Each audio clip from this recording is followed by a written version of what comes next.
నమస్తే, welcome to our channel. నేను సిరి. CBI కోర్టులో అవినాష్ రెడ్డి గారు అయితే హాజరు కాబోతున్నారు. మరి అరెస్ట్ ఇంకా తదుపరి స్టెప్పా, మరి ఏం జరగబోతుంది అంటే వివేకానంద రెడ్డి హత్య కేసులో అయితే తన ఒక ముద్దాయిగా అయితే ఉన్నారు. సో మరి తన అరెస్ట్ అయ్యే అవకాశాలు ఉన్నాయా, లేకపోతే ఇంకేమన్నా సాకులు చెప్పి తప్పించుకునే ప్రయత్నం చేస్తారా? సో ఈ అంశాన్ని మనకి వివరించడానికి మనతో పాటు ఉన్నారు ప్రముఖ సీనియర్ జర్నలిస్ట్ దుర్గా కుమార్ గారు. నమస్కారం సార్. నమస్కారం సిరి, మన వీక్షకులు కూడా నమస్కారం. సార్, ఇప్పుడు చూస్తుంటే సిబిఐ కోర్టులో ఎంపీ అవినాష్ రెడ్డి గారు హాజరు అవుతున్నారు. ఆ తర్వాత అరెస్ట్ అయ్యే అవకాశాలు ఉన్నాయని చెప్పేసి మరి వార్తలు వస్తున్నాయి. మరి అరెస్ట్ అయ్యే అవకాశం ఉందా లేదా? అమ్మా, ఇది చాలా మీరు అన్నట్టు ఈ కేసు చాలా కన్ఫ్యూజన్గా ఉంది. 5 సంవత్సరాలు అయిపోయినా కూడా ఇంకా విచారణ మొదలు పెట్టే స్థితికి ఇంకా కేసు కూడా రాలేదు. ఇప్పటికి కూడా అనేక మలుపులు తిరుగుతుంది. అవినాష్ రెడ్డి గారిని గతంలో ఢిల్లీలో అరెస్ట్ చేసి ఊరికే టోకెన్ ఆఫ్ అరెస్ట్గా చేసి వెంటనే బెయిల్ ఇచ్చేశారని చెప్తున్నారు.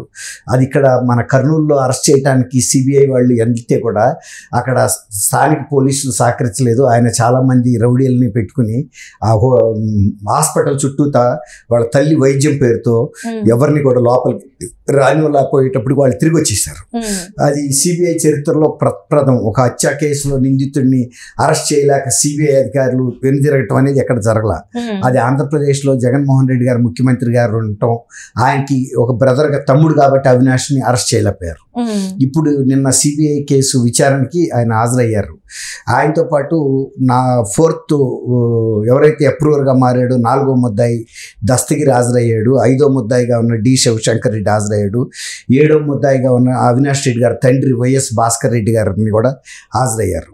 తర్వాత మెయిన్ అక్యూజ్డ్ ఎవరైతే ఉన్నారో ఇందులో టి గంగిరెడ్డి, అంటే ఆయన్ని ఎర్ర గంగిరెడ్డి అని కూడా అంటారు. తర్వాత యాదాటి సునీల్ యాదవ్, గజ్జల ఉమాశంకర్ రెడ్డి, గజ్జల ఉదయ్ కుమార్ రెడ్డి, వీళ్ళందరినీ కూడా వీడియో కాన్ఫరెన్స్ ద్వారా కోర్టులో ప్రొడ్యూస్ చేశారు. బహుశా వాళ్ళు కడప జైల్లో ఉండుంటారు, జిల్లా జైల్లో. అందువల్ల వాళ్ళని వీడియో కాన్ఫరెన్స్ ద్వారా వాళ్ళ ముందు ప్రొడ్యూస్ చేశారు, జడ్జి గారి ముందు, టి రఘురామ్ గారి ముందు. అయితే ఏం చేశారంటే వీళ్ళ అందరిది కూడా వీళ్ళు అక్కడ జైల్లో ఉన్నారు కదా, వీళ్ళ రిమాండ్ని ఈ నెల 21 వరకు పొడిగించారు. అదనమాట. అట్లా దీన్ని మళ్ళీ 21వ తారీఖుకి కేసును వాయిదా కూడా వేశారు. ఈ కేసులో ఇంకొక విషయం ఏంటంటే 21st ఈ కేసులో ఉన్నటువంటి ఈ దస్తగిరి తన్ని నిందితుడిగా కాకుండా సాక్షిగా మార్చమని కూడా ఒక పిటిషన్ వేశాడు గతం నుంచి కూడా అది జరుగుతూ ఉంది. ఆ పిటిషన్ని కూడా 21కి వాయిదా వేశారు. అన్నీ కూడా ఈ అంశాలన్నీ వీళ్ళ బెయిల్ పిటిషన్లు కానీ మళ్ళీ ఇతను సాక్షిగా కన్వర్షన్ చేయటానికి కోర్టు ఒప్పుకోవటానికి సంబంధించిన అంశాలు కానీ మళ్ళీ 21వ తారీఖున జూన్ 21న మొదలవుతుంది. వాయిదా ఉంది. ఆ వాయిదా కూడా అవినాష్ గారు రావాలి. ఇప్పుడు వీళ్ళందరినీ కూడా ఇప్పుడు కొంతమంది మిగిలిన వాళ్ళు కూడా అరెస్ట్లో ఉన్నారు కాబట్టి 6, 7 నంబర్లు కూడా అరెస్ట్లో ఉన్నారు, భాస్కర్ రెడ్డి గారు వీళ్ళంతా. కాబట్టి 8వ ముద్దాయిగా ఉన్న అవినాష్ రెడ్డి గారిని కూడా మళ్ళీ ఇప్పుడు బెయిల్ ఉంది కదా, బెయిల్ రద్దు చేసి అరెస్ట్ చేయమని కనుక సిబిఐ అడిగింది అనుకోండి, ఇన్వెస్టిగేషన్ చేస్తున్న సంస్థ సిబిఐ కనుక సిబిఐ కోర్టుని అడిగితే న్యాయమూర్తి గారు ఒప్పుకోవచ్చు. ఎందుకంటే మిగిలిన వాళ్ళందరూ అరెస్ట్లో ఉన్నారు, బయట ఉండటం వలన దస్తగిరికి ప్రాణభయం ఉందనేది దస్తగిరి గతంలో వాళ్ళ కుటుంబం కూడా జరిగింది. అంటే వాళ్ళ తండ్రి మీద ఉంది. అదే అంటున్నా, చాలా మంది కుటుంబ సభ్యులకి థ్రెట్ ఉంది.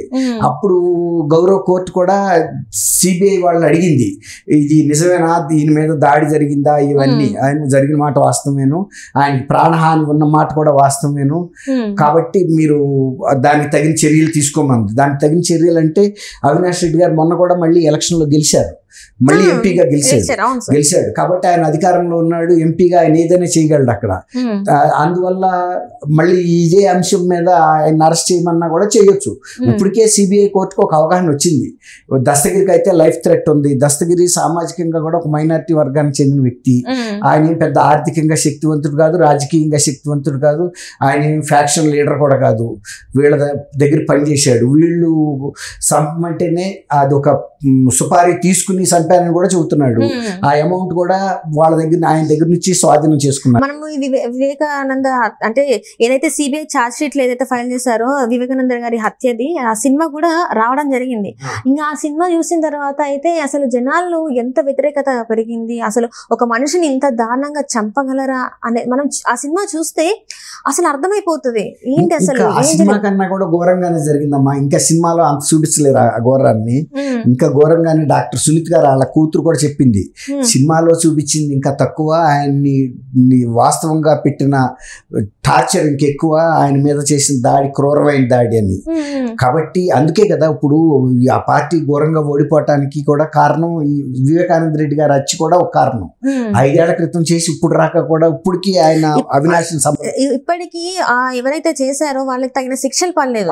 ఇప్పుడు వీళ్ళందరూ కూడా అధికారాన్ని అడ్డు పెట్టుకొని వీళ్ళు తప్పించుకునే ప్రయత్నం చేస్తారు. అదే ఒక సామాన్యుడు ఉండుంటే అదే పరిస్థితుల్లో అంతే జరిగేదా? ఎందుకంటే మనం చూసాం కదా కోడికత్తి కేసులో ఆ సీనుని ఆయన చేసాడో లేదో కూడా తెలియకుండా ముఖ్యమంత్రి గారు హాజరు అవ్వకుండా 5 సంవత్సరాలు ఆయన జైల్లోనే ఉంచారు. సో అసలు ఏం జరుగుతుంది? అదేనమ్మా ఇప్పుడు నేను అదే చెప్తున్నాను. ఇప్పుడు ఈ అవినాష్ రెడ్డి అనే 8వ ముద్దాయిగా ఉన్నా కూడా ఎంపీగా కూడా సీట్ ఇచ్చి గెలిపించాడు. ఇంకా పైగా ఇప్పుడు ఆయన ఏం చెబుతున్నాడంటే అవినాష్ అసలు ఈ కేసులో ముద్దాయి కాదు, అతను నిర్దోషి, చాలా అమాయకుడు, చాలా శాంతి కాముకుడు అని కూడా చెబుతున్నాడు. చిన్నపిల్లాడు, ఆయన మీద తోస్తున్నారని. అలాంటప్పుడు మరి సిబిఐ వాళ్ళు కూడా ఆయన్ని పిలిపించి జగన్మోహన్ రెడ్డి గారిని విచారించాలి. మీరు ఇంత సర్టిఫికెట్ ఇచ్చారు, మేమేమో నిందితుడిగా 8వ నిందితుడు అని మేము చెబుతున్నాము, మీరు అతను నిర్దోషం చెబుతున్నారు, మీ దగ్గర ఉన్న ఆధారాలు ఏంటని ఆయన పిలిపించి అడిగితే కూడా బాగుంటుంది. ఎందుకంటే ఆయన దగ్గర ఉన్న ఆధారాలు చెప్తాడు. అప్పుడు వీళ్ళ దగ్గర ఆధారాలు ఆయన దగ్గర ఆధారాలు చూసుకుని ఎవరిది నిజమైతే కనుక ఒకవేళ జగన్మోహన్ రెడ్డి గారు చెప్పినట్టు కనుక నిర్దోష అయితే 8వ నిందితుడిగా ఈయన్ని డ్రాప్ చేసేయచ్చు.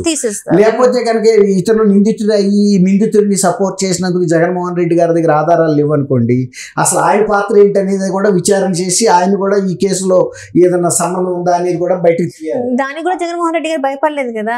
ఇప్పుడు ఆల్రెడీ నా మీద ఇన్ని కేసులు ఉన్నాయి, ఇది కూడా అయిపోతుంది. మనిషి చట్టం వేరమ్మా, కేసు దగ్గరికి వెళ్ళినప్పుడు వేరు. ఇప్పుడు సునీత్ గారు కూడా ఏం చెబుతున్నారు, వైఎస్ఆర్సీపీ పార్టీలు వివేకానంద రెడ్డి గారి రక్తంతో తడిసి పునాదులు అని చెప్తున్నారు.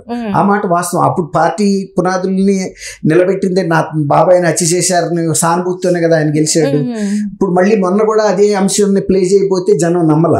ఇప్పుడు ఆయన ఎంత బాగా వర్ణించి చెప్పాడో అవన్నీ కూడా అప్పుడు చూశారు. కానీ అందులో చంద్రబాబు నాయుడు గారికి, లోకేష్ గారికి పాత్ర లేదు, ఆదినారాయణ రెడ్డి, బీటెక్ రవి ఎవరికి లేదనేది నమ్మబట్టే కదా ఇవాళ ఇంత ఘనంగా ఓడించారు. అంత ఘనంగా కిందసారి వాళ్ళందరూ వీళ్ళ చిన్నాన్ని చంపారని ఆయన చెప్పి ఏడ్చాడు. ఏడ్చినప్పుడు ప్రజలు నమ్మారు. ఇప్పుడు చెప్పడానికి నమ్మరు. ఎందుకంటే ఇవాళ ఎవరు నిందితులు అంత బయటకు వచ్చేసింది. ఆయనే చెబుతున్నాడు, పైన దేవుడికి తెలుసు, మా బాబాయ్కి తెలుసు, కింద ఉండ నాకు తెలుసు, లోక్సభ అది కడప జిల్లా ప్రజలకు తెలుసు అంటున్నాడు. నాకు తెలుసు అని అంటున్నా. కడప జిల్లా ప్రజల్లో ఆయన కూడా ఒకటి కాబట్టి ఆయనకు కూడా తెలుసు. కడప జిల్లా ఆయనే కదా, ఆయన కూడా పులివెందుల అందులో చీఫ్ మినిస్టర్, సొంత అన్న కొడుకు, ఇన్ని తెలకుండా ఎందుకు ఉంటుంది ఒక సామాన్య మానవుడికే తెలిసినప్పుడు. కాబట్టి ఇవన్నీ కూడా రేపు 21వ తారీఖున ఏదన్నా పరిస్థితులు తిరగబడితే అవినాష్ గారు కూడా అరెస్ట్ కావచ్చు. తర్వాత ఇప్పుడు ఈ కేసుకి సంబంధించి మళ్ళీ ఇంప్లీడ్ అయ్యి సునీత గారు జగన్మోహన్ రెడ్డి గారిని కూడా విచారించండి, అవినాష్ రెడ్డి నిర్దోషి అని చెప్తున్నాడు కదా, ఆయన దగ్గర ఉన్న ఆధారాలు ఏంటో చూపించమని అడగమనొచ్చు, లేదా సిబిఐ కూడా అడగచ్చు స్వయంగా. ఈ ఇద్దరిలో ఎవరు వెళ్ళినా కూడా ఇప్పుడు జగన్మోహన్ రెడ్డి గారు కూడా పిక్చర్లోకి రాక తప్పదు. వాళ్ళు నోటీస్ ఇచ్చి పిలిపిస్తారు, మీ దగ్గర ఉన్న ఆధారాలు తీసుకురండి, నిర్దోషిగా చెప్తున్నారు కదా. ఒక మరి వీళ్ళది తప్ప ఆయనది తప్ప తెలియాలి కదా. సిబిఐ కూడా చిన్న సంస్థ కాదు, ఒక జాతీయ స్థాయి దర్యాప్తు సంస్థ. వాటి ఫలితాలని ఈయన ప్రశ్నించినట్టేగా ఇవాళ రాంగ్ గా ఇంప్లికేట్ చేశారు, ఈ కేసు ఇరికిచ్చారు అన్నట్టే కదా. బట్ చూద్దామమ్మా ఈ పరిస్థితులు ఎలా మారుతాయి. Right sir, right. Thank you so much. నమస్కారం అమ్మా, మన వీక్షకులకు నమస్కారం.